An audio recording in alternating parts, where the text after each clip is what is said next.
I mean, like, all this All right, motherfucker. we're back. We're back on Bull Street. We were about to cuss out Elon Musk before we got on here. Maybe we just will. Maybe we will. Maybe we're not confident. Dan, what were you saying about Tesla? It's just not a good buy. The Model 3 has so many flaws in it. It was supposed to be their flagship, I guess, for the regular person instead of spending $150,000 for a car. And somebody went through it and they found tons of flaws in it. Stock wise, the PE ratio. Stock wise, Tesla's up 4.5% today. Of The course. price doesn't matter. That's the thing. The people are looking at the price. Price and value are totally different things. Yeah, there is no PE, by the way. Yeah, the PE is a whole NA, and I mean they have negative $4.85 per share they're losing. I mean, as for companies go, yeah, the stock is doing well. That's going to be one of the first stocks to get killed because Elon Musk wants to go to Mars. Listen, I'm a fan of Elon Musk. You look at the revenue on Tesla. Every year it's growing, but I'm pretty sure they're pre-selling these fucking cars. There's negative net income all over the map. That seems to be trending upwards. And then I follow Elon Musk. I follow him on Twitter. The other week he puts up a hat for sale for the Boring Company, and he's selling hats to fund the drilling of the hole for the Boring Company, right? He wants to put these cars on a racetrack underneath the earth that are going to, zoom you from California to New York in a short amount of time. The week before, he put up an animated clip of a rocket lifting off from New York and landing in Hong Kong in 2 hours. I applaud his ambition. Do I think he'll get there? Maybe. Do I think he'll get there profitably? I don't know, man. The first Indian over the hill always gets shot with the arrow. Dude, he's going to crash land in the Mars. You want your CEO of Tesla to crash land into Mars? He's like, I want to go there, but I don't want to crash. You're going to Mars, dude. You're running a car company. You're drilling holes to send people 300 miles an hour through the country to go somewhere. So if they ever get into an accident, that's a week. And then you're going to Mars. What is wrong with you? Just make fucking cars. Shut up. You don't appreciate him. You're a visionary. You get it. You're the first person who ever thought about going to Mars. Awesome. Just make a car that people don't run out of battery midway through their trip. Just figure out the infrastructure of your damn cars first. Sorry. That's all I got. So you're saying you're telling him to stay focused? Is that what you're saying? Yeah, dude's all over the place. He's got worse ADHD than I do. He is, and what's crazy is that here's the thing, right? He's the kind of guy that can have a little bit of ADHD, but he really spread himself thin. Like, I mean, he's ambitious, but you spread yourself super thin, man. Like, he doesn't have enough capital to self-fund anymore. He had a lot of capital. He had a lot of cash, So the idea that he doesn't have enough now is kind of scary. And like you said, Tesla, great concept. It seems like they're not finishing what they started, though. I mean, the car that just came out, the Model 3, is kind of like a disaster. No one is. Have you heard anyone really talk about it? I mean, people. No. I don't know anybody who's like, "Oh, I gotta go get a Model 3." You see Model 3? No, it's like you see a Tesla, you're like, "Oh, that's cool."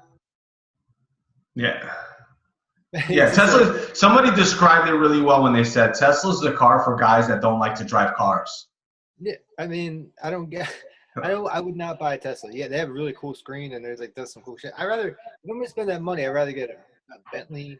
Well, that's it. That's my point. My point is, it's a car for people that don't like to drive cars. So the guy who's a car enthusiast, a guy like for me who wants, the Ferrari and has the likes the feel of driving a nice car. I don't want a Tesla. The Tesla's for the geek that doesn't want to drive, that literally doesn't want to drive and wants to be chauffeured around in his computer car. Yeah, I don't get the whole idea of Tesla. It never clicked with me. The stock never clicked with me. Hey, if I was going to buy a car company, in all honesty, it would be Volkswagen. It's funny because we both have a mutual friend on LinkedIn, Saeed, and Yeah. he put up a post a couple months back that he called Tesla a Ponzi scheme. He was very bold. It's very, he takes bold positions, but in some sense he's right. I mean, he keeps taking these pre-orders. He has people sending him money for pre-orders on cars. So you get a Mars. And yeah, and he's spending his time drilling a hole, either drilling a hole in the ground or sending things up to space. So again, I applaud his ambition. I don't know if they're focused enough over there at Tesla to make it happen. Although I'll tell you what, if it does all work together, you're gonna get in the car's gonna pick you up by yourself. Again, this is not a car company. I don't like to call it a car company. It's a logistics / transportation company. It is not a car company because it's not a car the way we think of it. Cars the way we think of it, we get in and drive. This is not the same thing. This is something that can drive you. Right. Which is different. It's different. And I think that's part of the market stigma and what they're gonna have to get over, right? Like my father-in-law has a Camaro and a Corvette in the driveway. He doesn't want to hear about the car driving itself. He wants to put his foot on the gas, drop it into fourth gear, and peel out. Like that's what he wants to do, And I think a lot of the car enthusiasts are still like that. And I don't think car enthusiasts appreciate Tesla for that reason. There really is no control. You're not grabbing onto the car and driving it. The car's driving you. I think it's a perfect product for a nerd that likes tech, that doesn't want to drive. He's not a car guy. He likes the technology.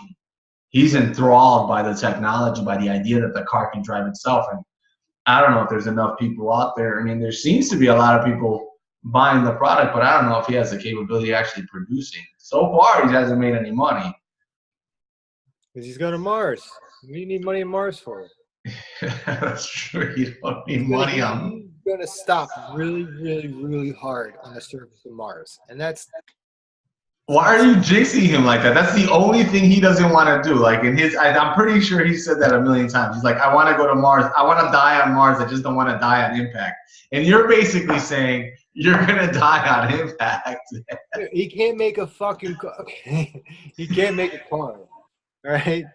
So. Well, I mean, there's Teslas out there. It's not like he hasn't made a car. He can't make an affordable car.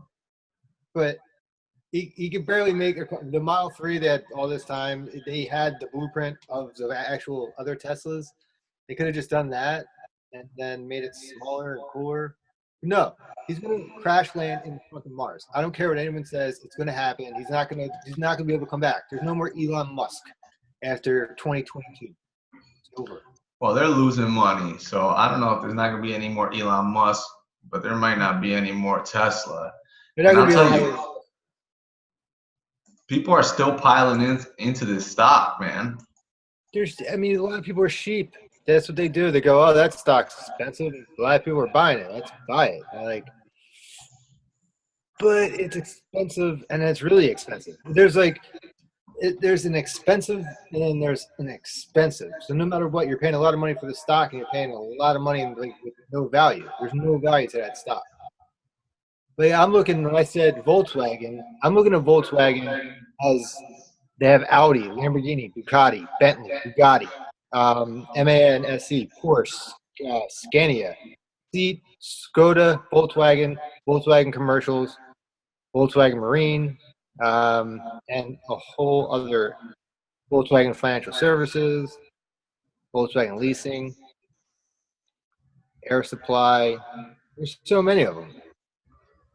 Some of the top automobiles that you have are in Volkswagen Group. Yeah, right here. There's an article here with I like Volkswagen. I think yeah, Porsche. Come on, man. This is an interesting update on Tesla to stay on Tesla. Market Watch this afternoon, November 13th. Tesla may struggle to get good terms if it attempts to issue more junk bonds. Tesla first ever pure corporate bonds are trading underwater. Tesla sold 1.8 billion in senior notes in August at a yield of 5.3% at the height of the excitement about the Model 3. And the expectation is that the sedan's production ramp would run as smoothly as chief executive Elon Musk has predicted. Tesla shares rose 10% to mark that last month. The stock lost 4.2% and 2.8%. So it lost 6% over the last 2 months.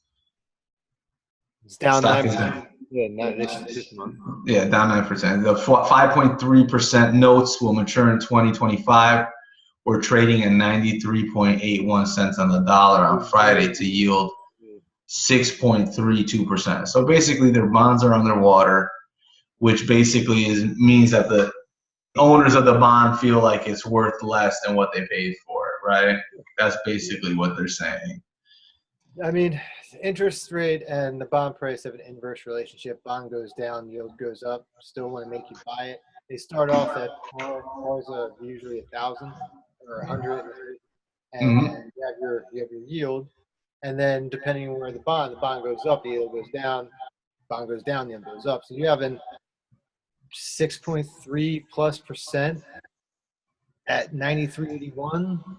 Yeah, 6.320. So basically, they're discounting. They're basically saying, in general, they're saying that they don't believe they're going to be able to pay it back at the rate, so they're taking a discount when they sell it.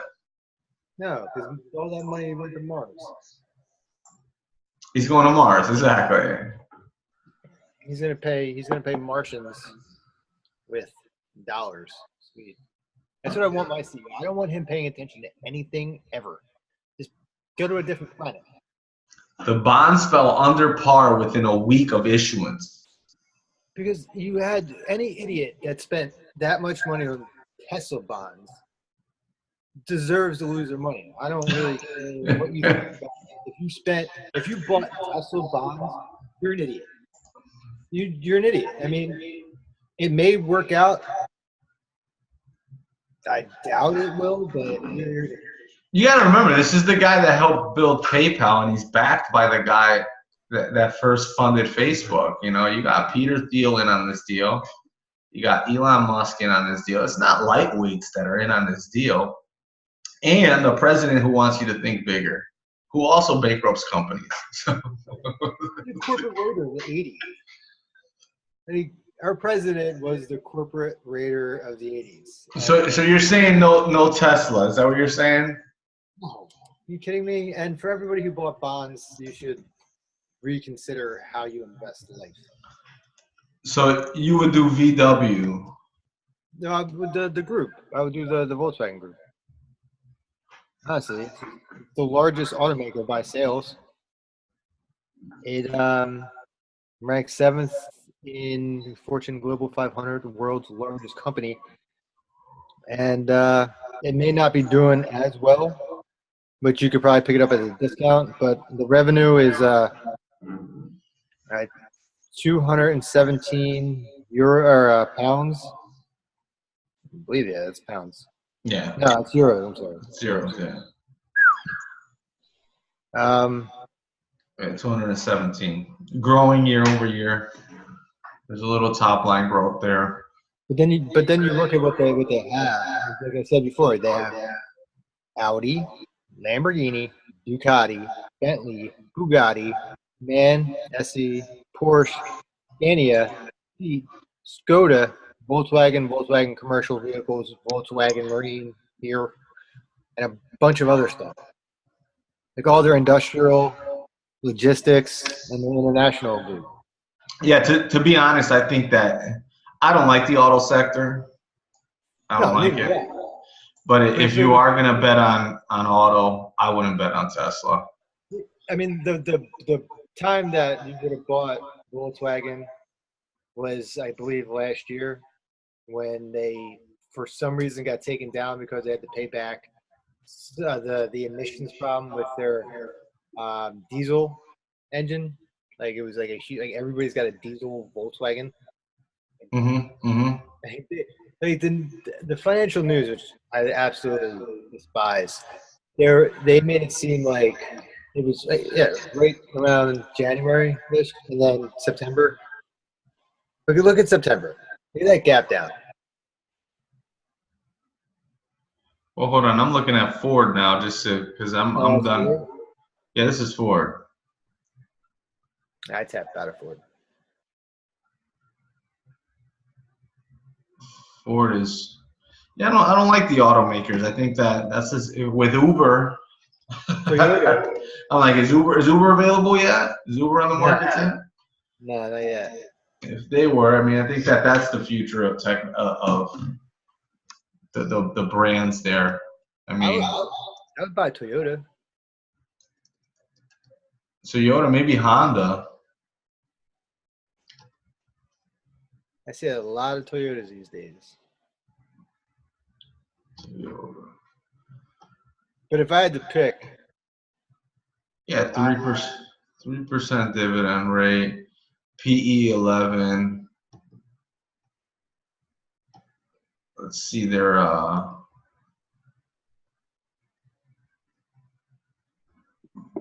yeah, they kind of declined in revenue here, but you talk about a company that's making money. Holy moly. I can't even read numbers that big.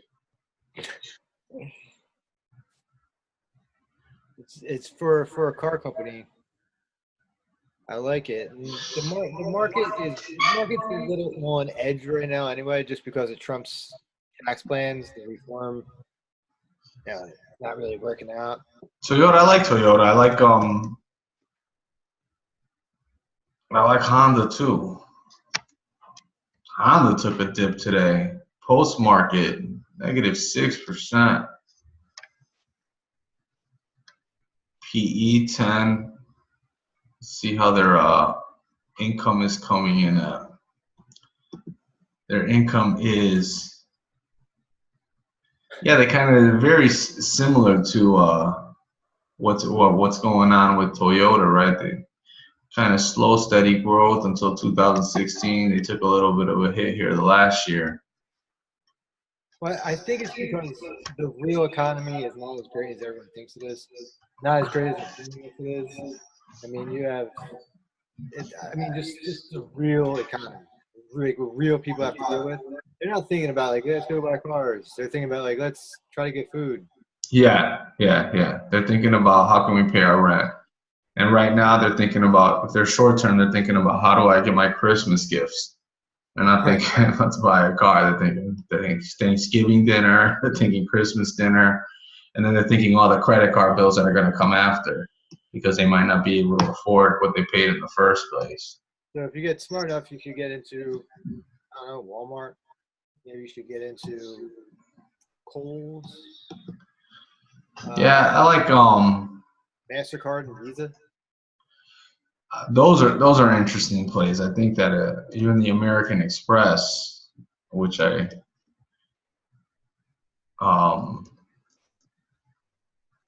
American Express here, I think they pay a lower dividend, but they're a producer, man. They are a producer. 18 times earning, 1.5% dividend yield. But I'm pretty sure the last time I checked this company, they had, oh, I guess they don't have top line growth. 32, 33, 34, 33, 32 respectively billion in revenue over the last 5 years. Yeah, they dipped off a little bit because not everyone takes them. They're very, very expensive. They're so expensive. You actually have to go in there and go, you take American Express. Let's see what Visa's doing. Oh, here's something I just read. My investment in PE is one of the biggest mistakes of my career, says Jim Cramer.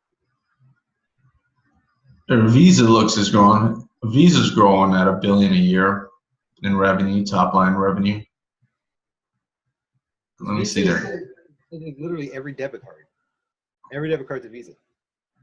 Yeah, they did down, but yeah, they're growing their top line revenue, Visa. But there's going to be a lot of pressure on the market over the next few months. The market's overvalued. I don't know why people don't understand that. It's overvalued. So the more you get in on this, it's like, I've had people. Because the market's irrational, Dan, and the market doesn't give a damn whether you think it's overvalued. It'll continue to be overvalued if it wants to. until it's not. Well, I don't think, you know, I want to be cautious. I want to take a cautious approach because I had a buddy from grad school call me the other day. He sent me a message and he said, you know, I like to look at the balance sheet of the company, see how much cash they have on hand. If the market cap is trading under that, it's a buy. Which, if you read The Intelligent Investor, or the first few chapters of The Intelligent Investor, you listen to what Buffett has to say, it makes a lot of sense, right? Safety somewhat. Exactly. There's some kind of safety net there because you're supposedly buying assets that are, you know, you're buying the company cheaper than the assets. Now, here's the issue. If you follow that solely, you avoid stocks like Amazon and Facebook that are trading at giant PEs, but have the potential to triple, double, quadruple their revenue next year, and it's actually cheap in the future. That's one.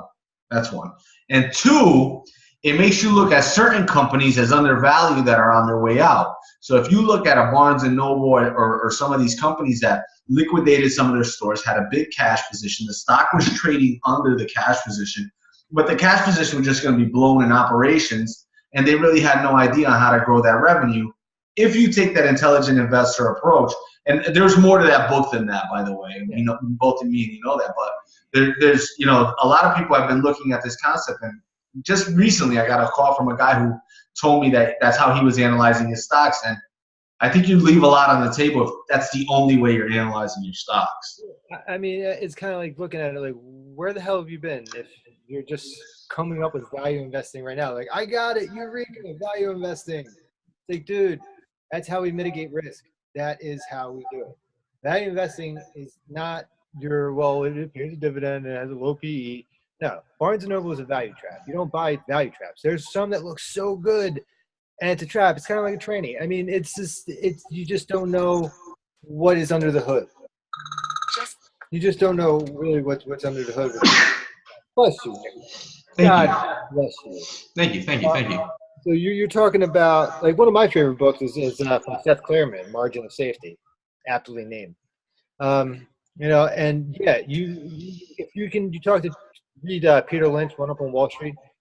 You take these stocks. You're looking for these stocks, which are hard as hell to find right now, which is why a lot of these value hedge funds are in cash, and it's completely okay to be in cash in some of these stocks. Like, okay, you may miss a 50% move, but you're going to be positioned and in cash and not really worrying about it when eventually the stock market's down.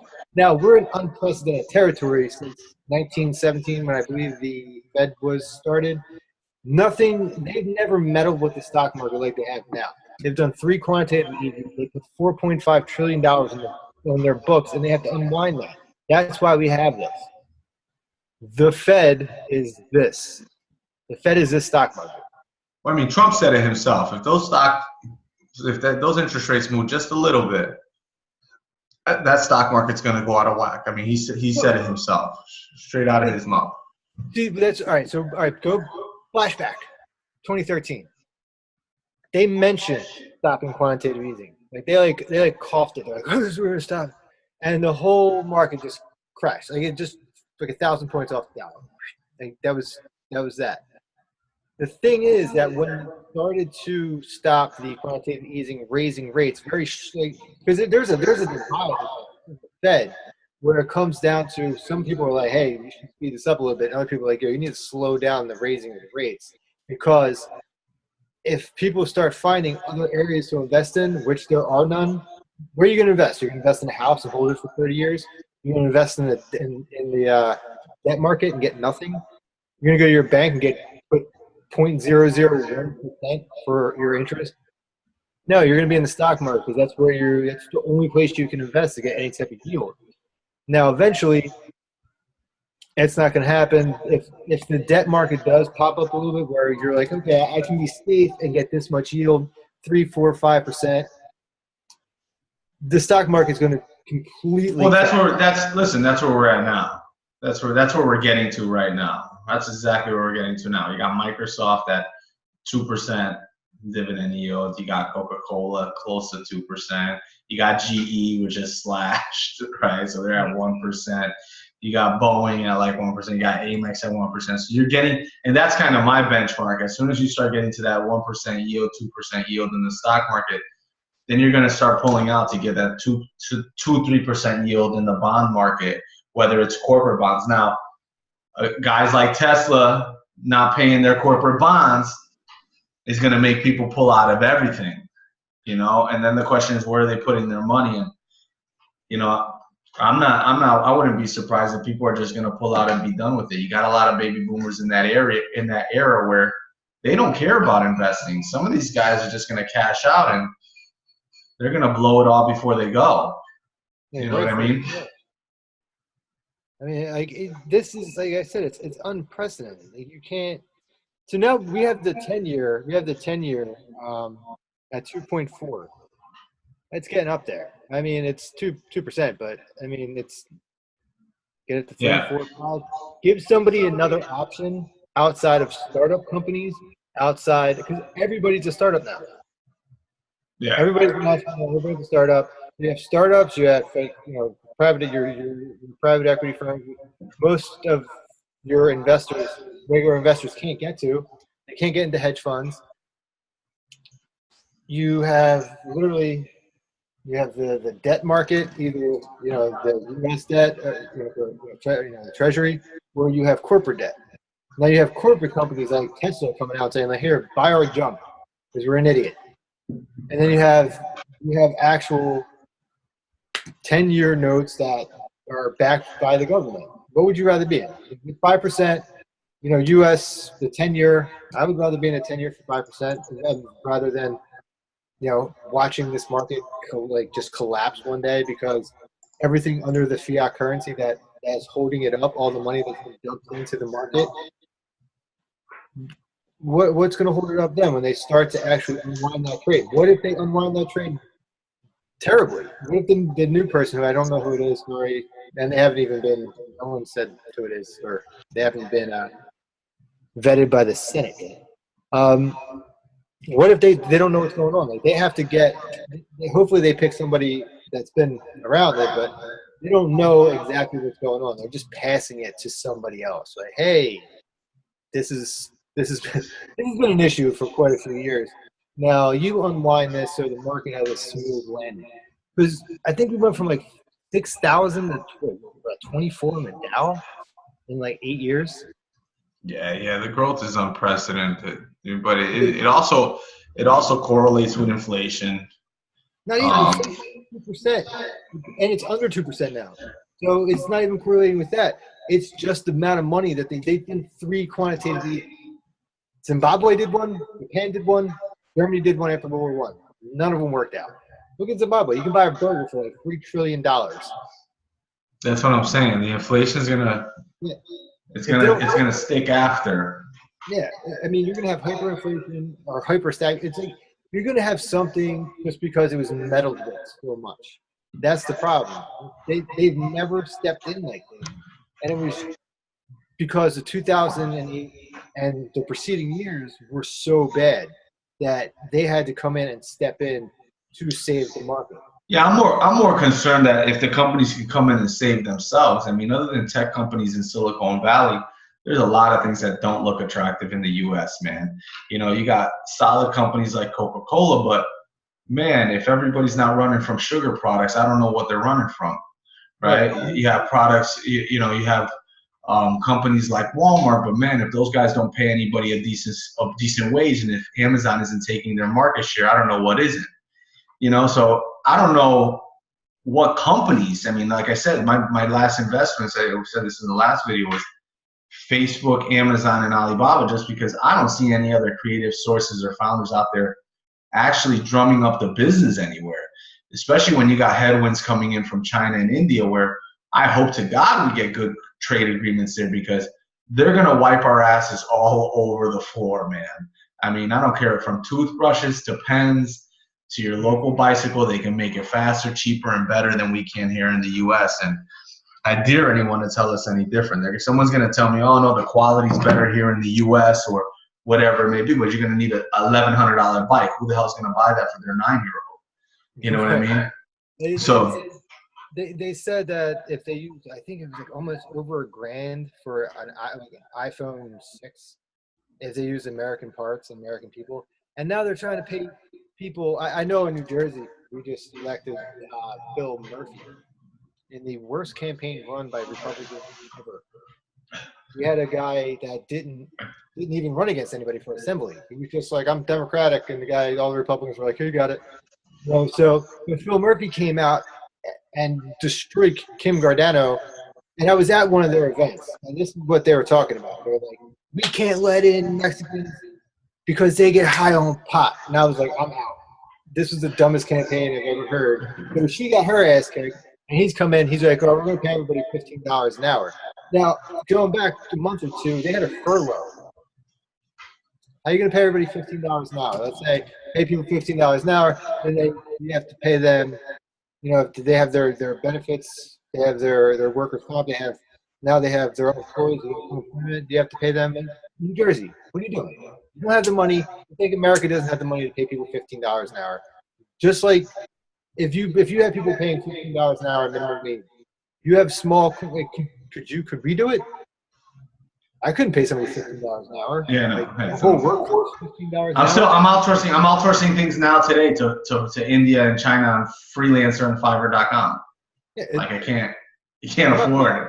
I can't afford American help. You have a 4th grade education. This dude has a master's. $15 an hour, both of you. They're not. One's not the same because this dude who's got his master's, may have his master's. Well, here's the issue, and what I've seen is the guy with the master's now wants more. He wants $30 an hour, and that's not out in the marketplace, so he stays unemployed. Yeah, nobody. They're not. Nobody's. If you're not, now jobs are going to get way harder to get for those people who are demanding those higher salaries. So people are going to be pissed off, saying like, "Dude, this guy's making $15 an hour. He's a cashier."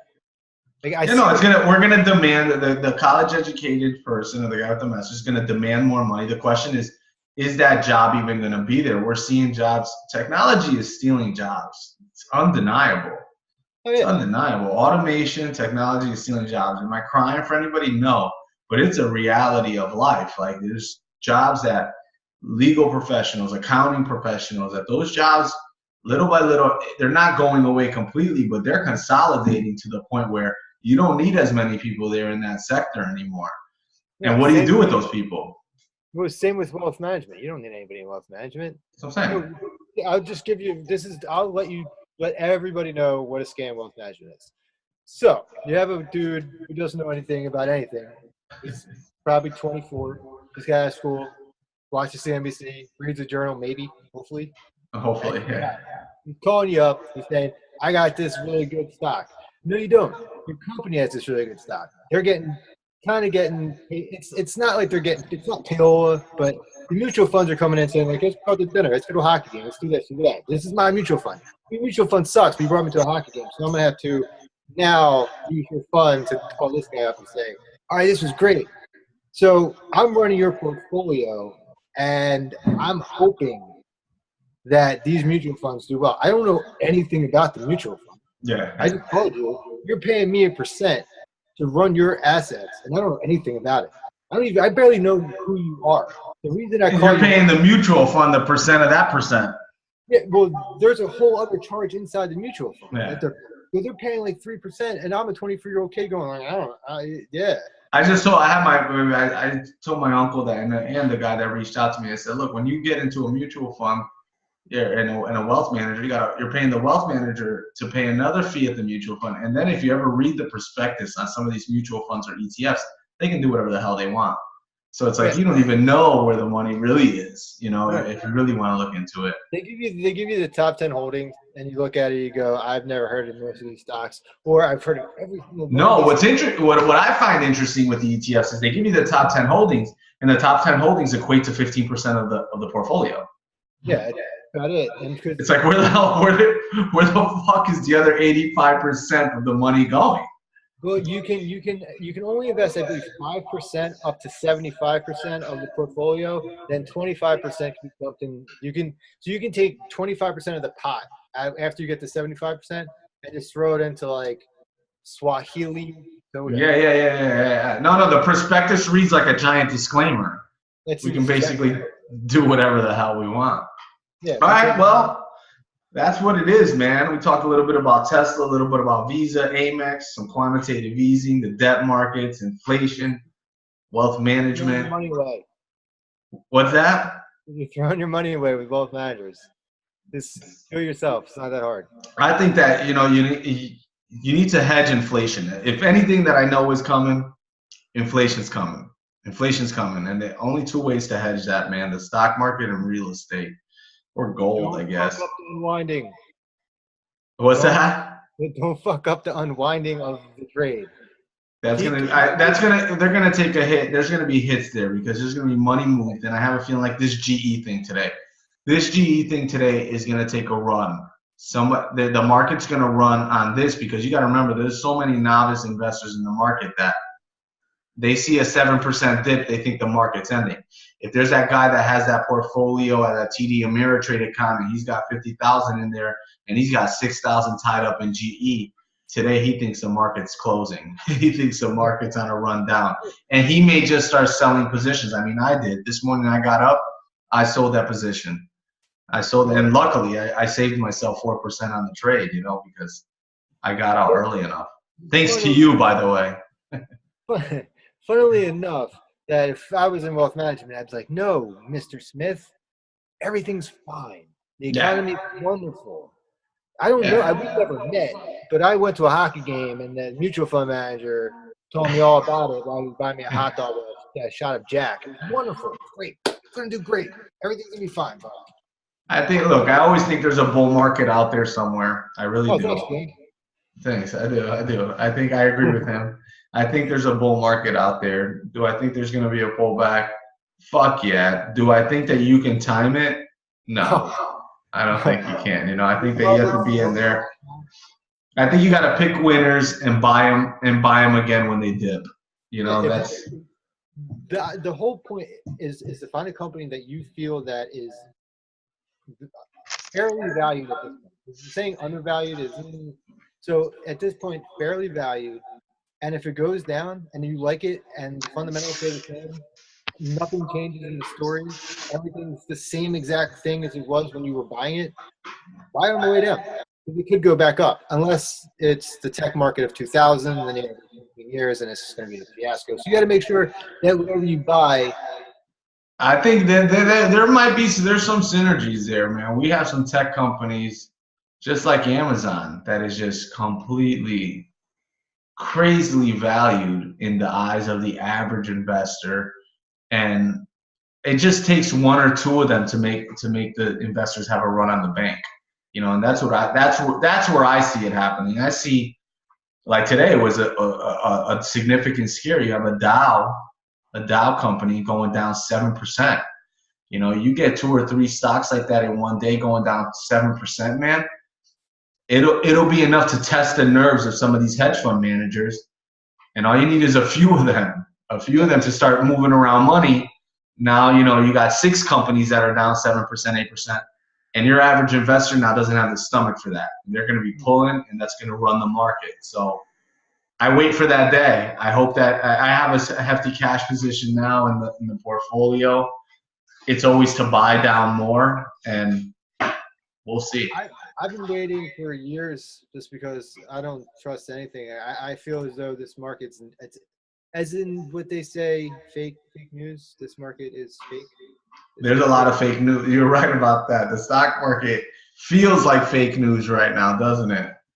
It's just been propped up by the Federal Reserve, which is a private company that the government takes. It's all fucked. Yeah. Oh, yeah. I feel like it's a biggie song. It's all fucked up, man. So does the market go up or down this week? It could. It's going to be all over the place. It's probably going to be all over the place. Dan doesn't want to make a gamble. I'll make a statement even at the risk of being wrong. I think it's going down this week. I I think hope this it week. continues to go down. Like I feel like these people are just buying into regular investors with their nest egg and their 401k who aren't paying attention to shit. They're just getting they're getting their whatever. I'm retarded right now. Their They get, dividend, their return. yeah, well, they get their piece of mail that says like, okay, well, Yeah, their statement. Their yeah, statement. well, I can barely read this, but oh, look at me, that thing's way higher than it was, and eventually it's not going to be, and then they're going to look at, they're not going to know what to do because they can't do anything with the 401k really. So, but any other type of accounts that they have, they're just going to start selling out. It's just going to, Yeah. and they're going to be scared. They're not going to buy back in. But you have a ton of hedge funds that actually can move markets, mutual funds, hedge funds that are going to be they're going to be, obviously they're going to be getting out of GE. A lot of them are going to be restructuring their portfolio. Well, and they're the ones. They're the master manipulators. They're the ones that I think can drive the market down and would want to. Well, you want the long. If you have a long short hedge fund, like see that's why I call asset managers like they're just bullshit. Like most asset managers, unless they're long short, are just bullshit because they're all long. Yeah. They all represent the long side. So if you have like one guy over here goes, I can do whatever the hell I want. I don't think the market's what it is. That's me. I don't think the market's what it is. I can do whatever I want with any of the money that I have. So can you. Mutual fund and those hedge funds that are just long only, they can't. They have to come out and say, rah rah, market's great, contract's great. But if there's no point. Yeah. If the market's overvalued, they're going to continue to spit that propaganda. And on the way down, they're going to tell you to buy more. All the time. I had a guy tell me to come in. He's a big mutual fund manager. Come into and say, like, no, I'm buying today, and the market was down at 500 points. As he was talking, I'm looking at it. Why am I listening? I'm an idiot. Like, and he didn't recover for months, and all the stocks he was buying never really recovered. But that's what I'm thinking, because he's telling us that the market's going to go back up, and we're going to listen to him. We'll call our client, hey, no, this is a regular correction. Don't sell out. And that's how he's trying to get people to listen in. I saw him on CNBC saying the same damn thing. And people don't realize that he's a long-only mutual fund manager. Yeah. What the fuck is he going to say? The market's fucked up. Don't buy. He can't say that. Yeah. He's going to say buy again. He's going to say if it dips, buy again. But he'll always tell you to buy. He's the type of dude, if we had like a 1987 event, he'd be like, buy. If it was 1929, he'd be like, just keep buying. Everything's fine. Just keep buying. Yeah. No, the market is crumbling. The economy sucks. Just be real. Be honest. Tell people what's going on with quantitative easing. Tell people that in Germany, after quantitative easing, they had to burn their money and start fresh with a whole new currency. Zimbabwe, when I said $1 trillion cheeseburger, I was not kidding. Yeah, no. Japan had 20 years of nothing. They've had nothing barely any growth for 20 years. Now they're starting to get growth again. But if you look at these historical, and we did 3 quantitative easings. 3. 1 wasn't enough. 2 wasn't enough. 3. We were about to do 4. That would have been ridiculous if we did 4. Now, that's just me. If they really figure it out, then we could be fine. But we don't have any other place to go. Yeah, I feel like Africa and China. What? I'm out of Africa. Fuck China. Yeah, where are you gonna go? You want growth? You better go to India, Brazil, Russia, or China, man. You're not gonna get growth in the U.S. We ain't popping babies like that no more. America, man. America. I'm really not going to a communist country being like, I know you're communist, but you're quasi-capitalist, but exactly. What's the problem? We're quasi-communist here. I don't really know what stock am I buying? 1476294? That's a little different over there. Yeah, it's a little different. I personally think international markets. There's a play in international markets. There is no growth. I don't believe in double-digit growth here in the U.S. Although maybe in Silicon Valley, right? Maybe in a place like Amazon where they're printing fucking cash, or some of these software companies where there is a possibility. Maybe the PayPal, something like PayPal that. correct, but now they have. I mean, they have. PayPal has quite a few competitors. I mean, anybody who gets in the space that does well gets a competitor. Uber, Yeah, Lyft, and exactly. then like, I was reading something about like how they're just a disruptor. Um, Uber is, and I was trying to figure out what the fuck are they disrupting? They're disrupting a lot, dude. What They're disrupting logistics. logistics of getting Logistics. drunk and getting into an Uber?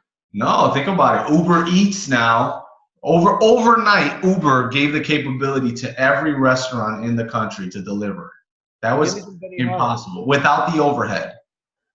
And give me That's a some Betty huge on it. disruption. The taxi cab business, the short last mile business, the busing business, the train business. They're definitely a disruptor, man. Well, I mean, how are they fucking up the busing business? The busing business, why would you take a bus now? You're not taking a bus down the road. You're going to take an Uber. Well, I'm saying like a bus probably costs like I don't know. I don't take the bus, but I know a bus to New York costs $15. Not an Uber doesn't cost $15 to get to New York.